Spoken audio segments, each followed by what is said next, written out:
कि महाविकास आघाड़ी के जो घटक है उनमें ना तालमेल है, ना वो एक साथ जाएंगे। 2 दिन की जो वार्तालाप कांग्रेस की ओर से चली है और शिवसेना उद्धव ठाकरे की तरफ से चली है, उससे यही दिखाई देता है कि एक दूसरे पर ताना सीनकर बैठे हैं और रास्ते की लड़ाई जब होती है तो मैं तुझे दिखा देता हूँ, ऐसी भाषा पर आ चुकी है। कांग्रेस को हम लोग ने इस बात का आगाह भी किया था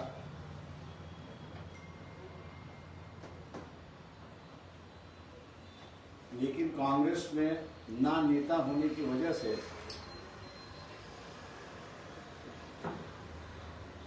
वो कोई निर्णय ले पाए,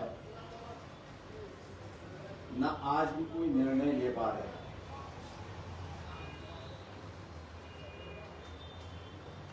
कई जगहों से कांग्रेस के जिला के जो नेता है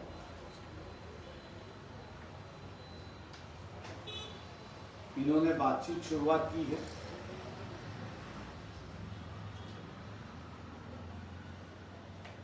और बातचीत करने के बाद ये बता रहे हैं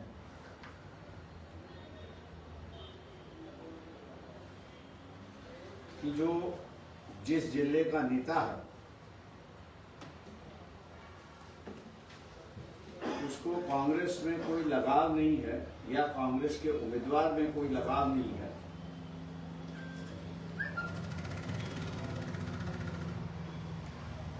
वो आने वाली विधानसभा के चुनाव जो है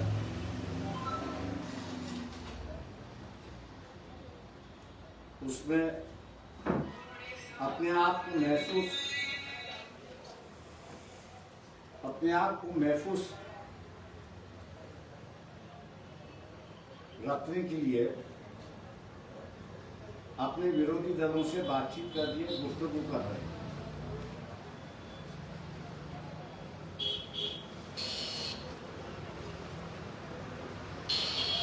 और इसलिए कांग्रेस के नीचे के जो नेता है ये काफी परेशान है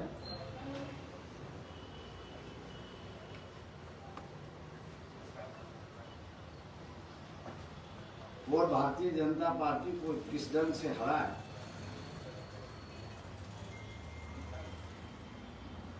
इसके जिले स्तर पर ही अपनी व्यूहरचना बना रहे।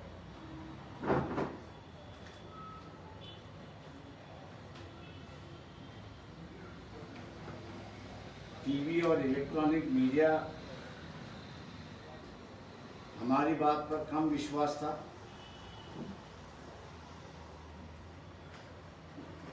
और महाविकास के नेता जो बता रहे थे उस पर काफी विश्वास था। लेकिन आज दूध का दूध और पानी का पानी सामने आ गया है। अब मैं मीडिया, बोथ इलेक्ट्रॉनिक और प्रिंट मीडिया से अपील करता हूं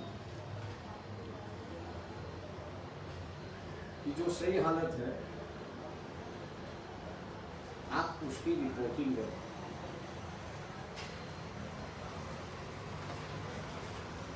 हम कह रहे हैं इसलिए आप विश्वास मत करिए,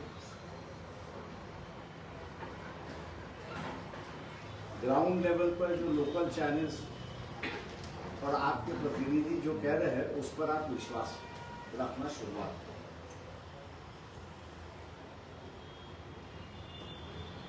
प्रथम फेज का जो चुनाव हो रहा है उसमें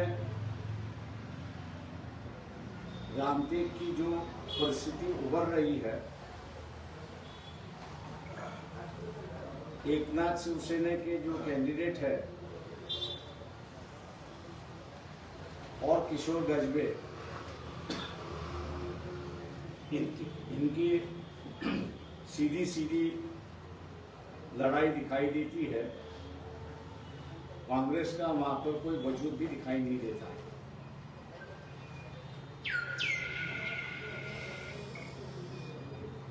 भंडारा गोंदिया में जो बीजेपी के उम्मीदवार है, सिटिंग एमपी,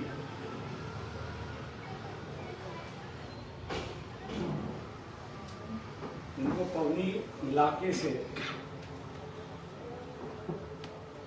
कई गांवों ने बहिष्कार किया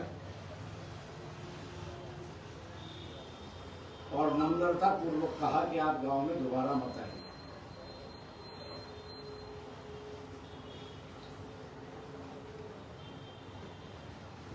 कुछ कांग्रेस के नेता उस मतदार संघ में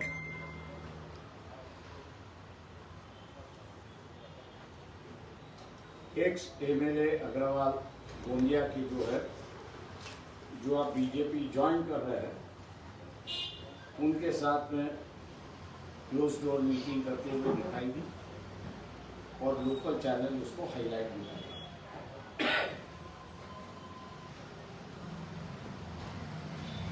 भंडारा, गोंदिया, चंद्रपुर और गढ़चिरौली,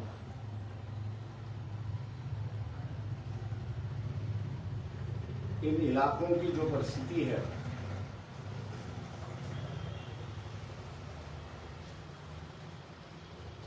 वो परिस्थिति में वंचित बहुजन आघाड़ी बड़ी ताकत से उभर आ रही है।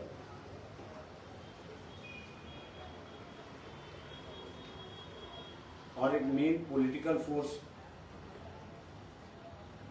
बनते जा रही है।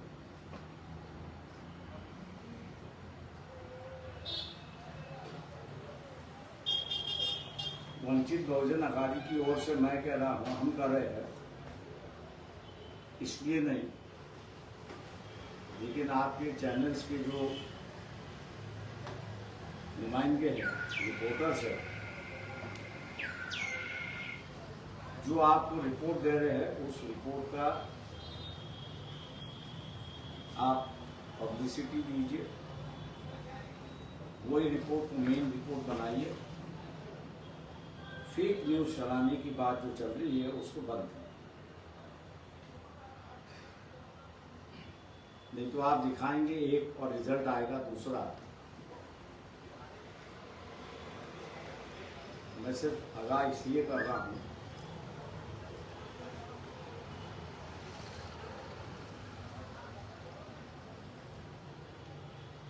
कि हो सकता है कि इलेक्शन काउंटिंग के पहले सुप्रीम कोर्ट जो है ईवीएम के वोट के साथ साथ पेपर ट्रेल की काउंटिंग भी करने की इजाजत दी।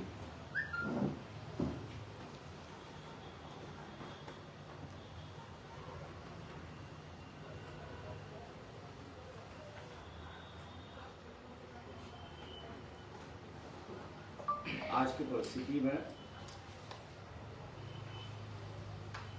वंचित बहुजन आघाड़ी जो है वो पूरी मतदार संघ में एक ताकत बन के उभर रही है।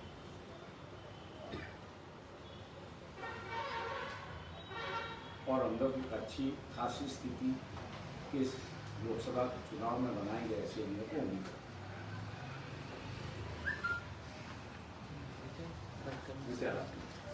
काँग्रेसच्या नेत्यांना काँग्रेसमध्ये आणि काँग्रेसच्या काँग्रेस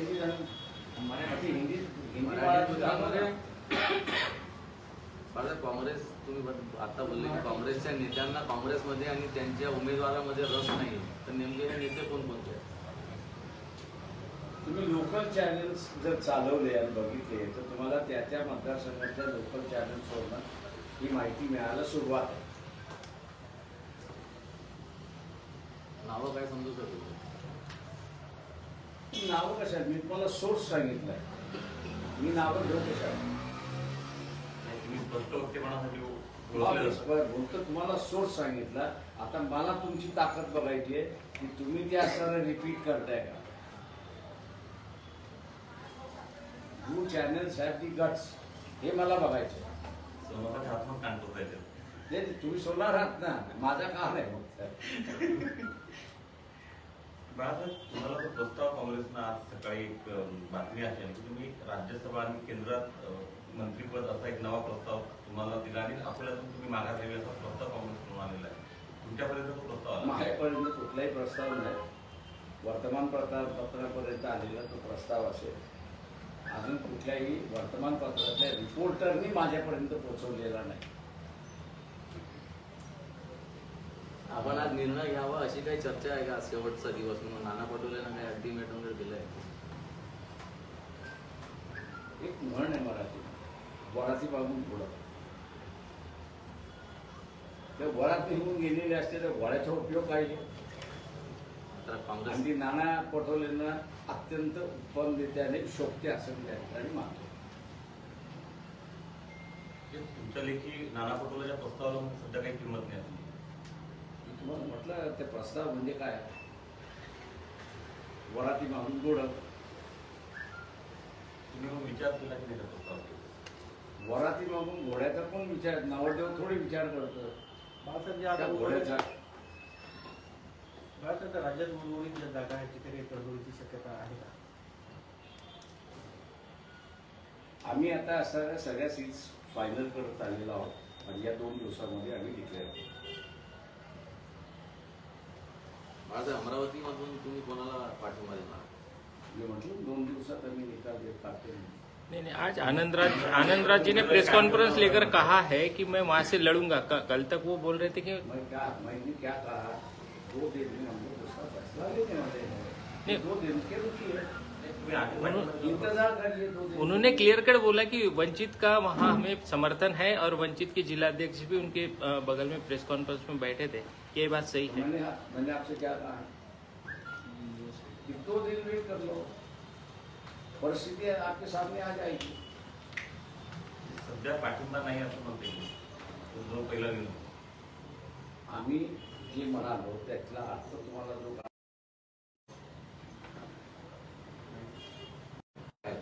ते सातत्याने देवेंद्र फडणवीस यांच्या संपर्कात आहे, त्यांच्या भेटी. होय, त्यांनी असं पक्षाने घेतलेला निर्णय जो होता की बारामतीमध्ये आम्ही उमेदवार उभा करणार नाही, त्याच्या विरोधात त्यांनी असलेली भूमिका घेतली. म्हणून आम्ही असं त्यांना म्हणालो की तुमचा आणि आमचा संबंध हा जो होता हा उमेदवारी कोणाला द्यायची काय द्यायची ते पक्ष ठरवतो. त्यामुळे तुम्ही असा वेगळा निर्णय घेणार असेल तर तुमचा मार्ग तुम्ही वेगळा करा. पण म्हणून आम्ही ऑफर केलेली उमेदवारी आम्ही मागे घेतली. बाळासाहेब, ते बीडमधून इंगे पाटलांनी जरांगे पाटलांचा काही पाठिंबा वगैरे राहील का? गरीब मराठा बीडमधून इंगे पाटलांना ती उमेदवारी दिली. आपली हा प्रश्न जरांगे पाटलांनी विचारला पाहिजे.